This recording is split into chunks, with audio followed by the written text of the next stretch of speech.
Swerteng hapon, heto na po ang resulta sa ating STL Pampanga para sa araw na to, Sunday, April 5, 2026, second draw result.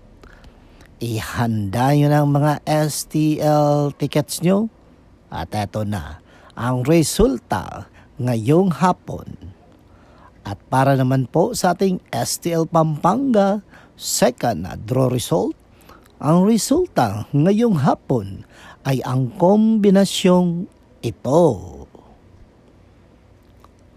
Paalala lang mga ka-STL, tanggalin na natin ang mga puot at galit sa ating puso dahil minsan yan ang nagpapahirap sa atin at nagiging sagabal sa ating pag-asenso. Okay? Don't forget to subscribe Purple Green TV. Paki-like, share at comment po. Thank you!